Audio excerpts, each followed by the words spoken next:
के थ्रू देख लो, ओजोनाइट के थ्रू क्या करो, इन रिएजेंट दे रखे हैं, दैट मीन हम कौन सी डबल बॉन्ड सी।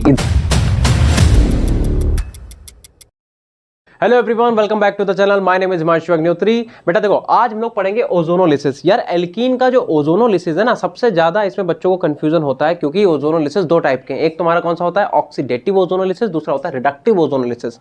अब जनरली हम क्या करते हैं, यूजुअली हम रिडक्टिव ओजोनोलिसिस ही करते हैं, ठीक है, और ऑक्सीडेटिव ओजोनोलिसिस पे हम ध्यान नहीं देते हैं, इसीलिए हमारा क्वेश्चन गलत हो जाता है। भाई देखो, अगर मैं बोलूं सिर्फ ओजोनोलिसिस, जैसे फॉर एग्जांपल अगर मुझे एल्कीन का ओजोनोलिसिस करना है तो हम क्या करेंगे, अगर मान लो जिंक मेटल की प्रेजेंस में इसका ओजोनोलिसिस करना है तो हम क्या करेंगे, ये वाला बॉन्ड हटाओ, इधर ओ डायरेक्ट लगा सकते हो। और नहीं तो एक बार ओजोनाइट के थ्रू देख लो। ओजोनाइट के थ्रू क्या करो, इन तीन ओ मॉलिक्यूल को इस वाले बॉन्ड के इसमें तोड़ो, इसके बीच में क्या करो, इंसर्ट कर दो। तो आपने बोला ये ऐसा, और एक ऑक्सीजन, दूसरा ऑक्सीजन और तीसरा ऑक्सीजन, इसे आप पहले इंसर्ट कर लो। कर लिया। अब यहाँ पे जो भी बॉन्डिंग होगी मैंने ऐसे कर दिया, हो सकता है यहाँ पे H हो, R हो, कुछ भी XYZ मैंने छोड़ दिया। अब होगा क्या कि जो जिंक है तुम्हारा वो आएगा और यहाँ से मॉलिक्यूल कैसे ब्रेक कर देगा, ठीक है। क्या निकल गया, एक तो तुम्हारा जिंक ऑक्साइड निकल गया, H या कह दो जो भी है। फॉर एग्जांपल ये देखो, यहाँ पे बचा क्या, यहाँ पे तुम्हारे पास ये C, यहाँ पे क्या आ जाएगा, डबल बॉन्ड हो। क्यों आ जाएगा बेटा, देखो एक बॉन्ड ये टूटा, एक इलेक्ट्रॉन इसके पास, एक बॉन्ड टूटा, एक इलेक्ट्रॉन, एक पहले से बॉन्ड, एक और बॉन्ड बन जाएगा, यानी कि डबल बॉन्ड। और ऐसे सेम इधर होगा, तो यानी कि इसके कितने मॉलिक्यूल बन जाएंगे, दो मॉलिक्यूल। तो यहाँ तक तो देखो कोई प्रॉब्लम आती नहीं जनरली, है ना। अगर मैं आपसे बोलूँ कि यहाँ तक कोई दिक्कत है तो कोई दिक्कत नहीं है। अब इसका डायरेक्ट क्या करना तुम्हें, जैसे फॉर एग्जांपल मैंने लिख दिया कि भाई कहीं पे लिखा हुआ है CH3 CH double bond CH2 और कह रहा है कि इसकी ओजोनोलिसिस कराओ, तो आपने बोला O3 के साथ क्या करा, जिंक। डायरेक्ट क्या करोगे, डायरेक्ट इसे तोड़ो, एक O इधर एक O इधर, दैट्स इट। इसका मतलब क्या बनेगा, ये बनेगा CH3, देन उसके बाद CH double bond O plus ये वाला क्या हो जाएगा CH2 और double bond O double bond CH2। तो इसमें तो जनरली कोई भी प्रॉब्लम बच्चों को नहीं आती है, ठीक है। अब हमें यह समझना पड़ेगा कि इसे फर्दर आगे हम ऑक्सीडाइज करें कि ना करें। तो देखो भैया, ऐसा है कि ओजोनोलिसिस तुम्हारे पास दो टाइप की है। एक तो इसका स्क्रीनशॉट ले लो जल्दी से, ठीक है। अब इसके बाद देखो, हमारे पास पहली जो है वो है रिडक्टिव ओजोनोलिसिस। पहचानोगे कैसे कि रिएक्शन में हमें रिडक्टिव ओजोनोलिसिस करानी है या फिर ऑक्सीडेटिव ओजोनोलिसिस करवानी है। भाई देखो, अगर हमें रिएजेंट्स तुम्हें दे रखा है कि O3 दे रखा है, ठीक है, O3 के साथ तुम्हें दे रखा है CCl4 कार्बन टेट्राक्लोराइड, ठीक है, और साथ में तुम्हें दे रखा है क्या, साथ में तुम्हें दे रखा है जिंक, ठीक है। और मान लो, या फिर ये ना दे के तुम्हें ऐसे दे रखा है कि O3 के साथ तुम्हें दे रखा है CCl4 और जिंक, और जिंक के साथ तुम्हें क्या दे रखा है, वाटर दे रखा है। या फिर ऐसा मान लो कि तुम्हें O3 दे रखा है, O3 के साथ तुम्हें CCl4 दे रखा है और आपको दे रखा है Me2S। अगर आपको ये वाले रिएजेंट दे रखे हैं, दैट मीन हम कौन सी ओजोनोलिसिस करा रहे हैं, रिडक्टिव ओजोनोलिसिस। रिडक्टिव ओजोनोलिसिस में क्या करोगे, जो आप पहला ऑक्सीडेशन करोगे उसे वहीं पे रिएक्शन को रोक दोगे। जैसे फॉर एग्जांपल मान लो मैंने आपसे बोला कि हमारे पास क्वेश्चन था कि फॉर एग्जांपल कहीं पे लिखा हुआ है CH3 CH double bond CH2 और मैं कहता हूं इनमें से कोई सा भी रिएजेंट उठा लो, इसे मान लो पहला रिएजेंट, ये दूसरा या फिर तीसरा, इनमें से कोई सा भी। फॉर एग्जांपल मैंने पहला ले लिया, तो आपने पहला रिएजेंट देखा O3 के साथ CCl4 के साथ जिंक, तो आप समझ गए कौन सी ओजोनोलिसिस है, ये हमारे रिडक्टिव ओजोनोलिसिस है। और रिडक्टिव में आपने करना क्या है, रिडक्टिव में आपने बस वही जो पहले समझाया, ये वाला बॉन्ड तोड़ा, एक को इधर एक को इधर। आपने बोला कि ये तो सर हमारे पास हो गया CH3, देन उसके बाद CH डबल बॉन्ड O और प्लस का O डबल बॉन्ड CH2। कैसा भी बेटा आपको मॉलिक्यूल दे रखा हो, जैसे मान लो थोड़ा सा इसे ऐसे कर लो कि फॉर एग्जांपल कहीं पे ये दे रखा है कि मान लो हमें ऐसा कुछ दे रखा है कि डबल बॉन्ड ये, तो अब क्या करेंगे, कुछ नहीं करना। अगर हमें इनमें से कोई सा भी पहला दूसरा, मान लो दूसरा इस बार रिएजेंट दे रखा होगा, क्या करेंगे, कुछ नहीं करो, जहां पे डबल बॉन्ड है एक को इधर दो, एक को इधर दो, जहां पे डबल बॉन्ड है ओ करो। क्या हो जाएगा बेटा, ये तुम्हारे पास समथिंग लाइक दिस, ऐसे ऐसे डबल बॉन्ड हो, और ये वहां पे क्या हो जाएगा, यहाँ पे हो जाएगा ये डबल बॉन्ड हो, प्लस इधर भी हो जाएगा, है ना। तो एक हो जाएगा तुम्हारे पास O इधर, ये ऐसे समथिंग लाइक दिस ऐसा, और यहाँ पे O। तो जब तक तुम्हारा रिडक्टिव ओजोनोलिसिस है तब तक तो बेटा कोई प्रॉब्लम है ही नहीं क्वेश्चन में, ठीक है। प्रॉब्लम दिक्कत तुम्हें जो है, प्रॉब्लम में दिक्कत की बात है, स्टार्ट होना तब स्टार्ट होगी जब हमें रिडक्टिव की जगह क्या दे रखा होगा, ऑक्सीडेटिव ओजोनोलिसिस। देखो भाई, इसमें कोई प्रॉब्लम हुई, कोई प्रॉब्लम नहीं हुई, बहुत अच्छी बात है। अब जरा आगे देखो, अब बेटा देखो, ऑक्सीडेटिव ओजोनोलिसिस में तुम क्या करोगे, ऑक्सीडेटिव ओजोनोलिसिस में तुम्हें रिएजेंट ध्यान रखना पड़ेगा। अगर तुम्हें यहाँ पे O3 के साथ तुम्हें CCl4 दे रखा है और CCl4 के साथ जिंक नहीं है, सिर्फ H2O दे रखा है, यहाँ पे कॉमन लगाओ ज्यादा बढ़िया, है ना। स्लैश लगाओगे तुम सोचोगे या ये ऐसा कुछ नहीं है, H2O। या फिर मान लो तुम्हें O3 दे रखा है, O3 के साथ तुम्हें CCl4 दे रखा है और तुम्हें H2O2 दे रखा है।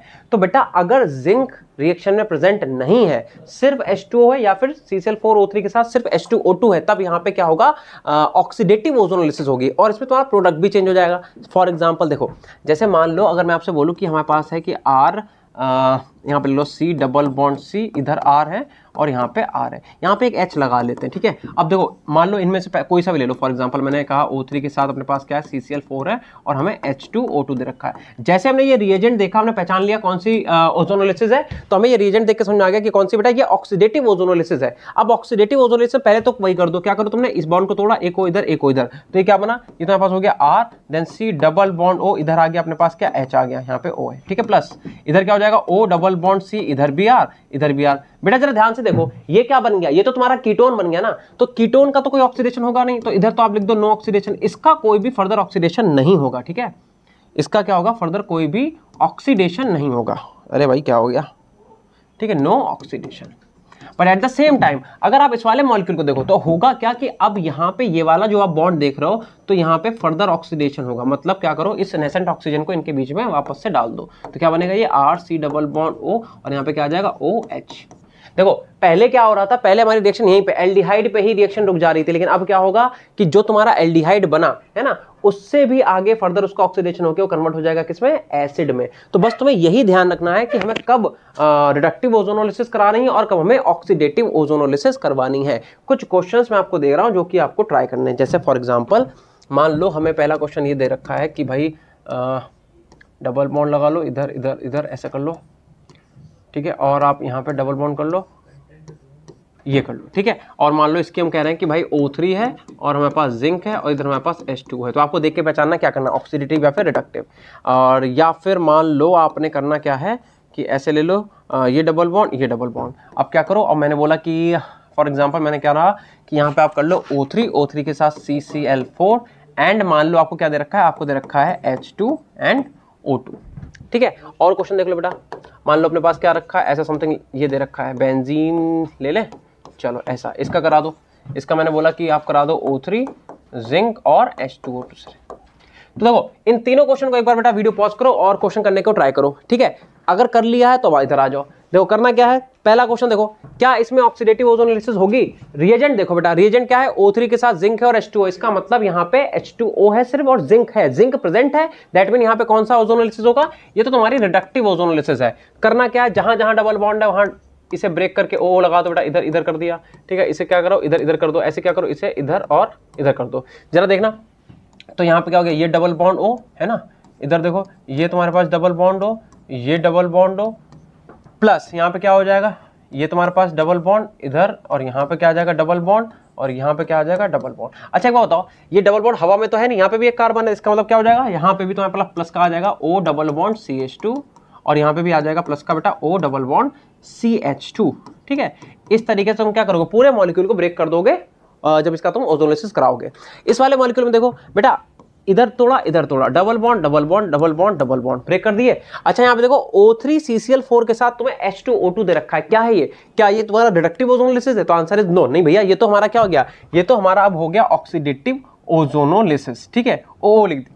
क्या करेंगे भाई, पहले तो तुम इसे तोड़ दो, तुमने क्या बोला कि यहाँ पे एक अपने पास आएगा CH2 and double bond O, ठीक है, प्लस इधर आ जाओ तो ये हो जाएगा डबल बॉन्ड O, देन उसके बाद ये ऐसे रहेगा, ये ऐसे ही, और यहाँ पे डबल बॉन्ड O और प्लस इधर भी हो जाएगा तुम्हारे पास O डबल बॉन्ड CH2। बेटा देखो अब कोई रिएक्शन में कीटोन बना क्या, कीटोन तो कोई है नहीं, क्यों, क्योंकि देखो बेटा एक H तो यहाँ भी होगा, एक H यहाँ भी होगा और यहाँ पे तो दो H हैं, तो इन वाले केसेस में क्या होगा, अब तुमने क्योंकि यहाँ पे ऑक्सीडेटिव ओजोनोलिसिस कराया है तो इसे अगर मैं सही से लिखूं कैसे, देखो ऐसे लिख रहा है कि C डबल बॉन्ड O, इधर एक H इधर एक H। अब आपने करना क्या है, इसे जरा पूरी तरीके से इसे ऑक्सीडेशन इसका कर दो। आपने क्या करा, एक ऑक्सीजन इनके बीच में इंसर्ट कर दिया, सिमिलरली एक ऑक्सीजन आप क्या करोगे इस वाले बॉन्ड के बीच में इंसर्ट कर दोगे, जरा देखो क्या बनेगा, तो ये हो जाएगा H इधर O, यहाँ पे C डबल बॉन्ड O, इधर O और यहाँ पे क्या हो जाएगा H। आई बात समझ में, क्या इतनी बात क्लियर है। अब देखो यहाँ से क्या होगा, यहाँ से अपना वाटर मॉलिक्यूल निकल जाएगा और यहाँ से तुम्हारी बेटा CO2 गैस निकल जाएगी, तो ये प्रोडक्ट क्या बनेगा, एक तो तुम्हारा कन्वर्ट होगा H2O में और एक कन्वर्ट हो जाएगा किसमें, CO2 में।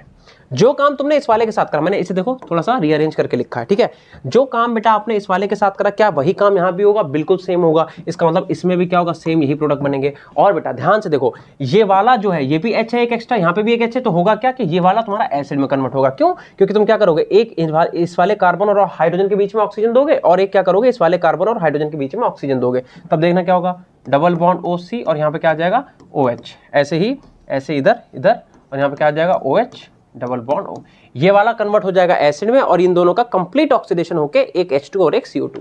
क्या तुम लोगों को बात समझ में आ गई? देखो यार, जब इससे पहले हम लोग बेटा कर रहे थे तब हमने पहला ऑक्सीडेशन करा, यानी कि डबल बॉन्ड तोड़ा, ये ऊपर देखो, और हमने यहीं पे रोक दी रिएक्शन। अब ये भी तो एल्डिहाइड ही, देखो ना यहाँ पे भी तो H होगा, हमने उसे आगे फर्दर ऑक्सीडाइज नहीं किया। लेकिन जब आपके पास ऑक्सीडेटिव ओजोनोलिसिस होगी तो कंप्लीट ऑक्सीडेशन होगा। हमने क्या करा, यहाँ पे देखो क्या था, दो H थे, दोनों को हमने नेसेंट ऑक्सीजन दिया, यहाँ से वाटर मॉलिक्यूल और CO2 को निकाल दिया, तो इसका फाइनल प्रोडक्ट क्या बना, वाटर एंड CO2। सिमिलरली यहाँ पे भी, और इसे हमने क्या करा, इसे हमने कन्वर्ट कर दिया एसिड में। अब आप इस वाले क्वेश्चन में देखो कि क्या दे रखा है, हमें O3 के साथ जिंक दे रखा है और H2 दे रखा है। दैट मीन ये क्या है, ये तो तुम्हारी रिडक्टिव ओजोनोलिसिस है। रिडक्टिव में क्या करना है, जितने बॉन्ड है सारे ब्रेक करके क्या करो, डबल बॉन्ड O को हटा के O, मतलब डबल बॉन्ड को हटा के O लगा दो। ठीक है, तो आई होप तुम लोगों को रिएक्शन समझ में आ गई होगी, ऑक्सीडेटिव एंड रिडक्टिव ओजोनोलिसिस। चलिए, thank you so much, bye.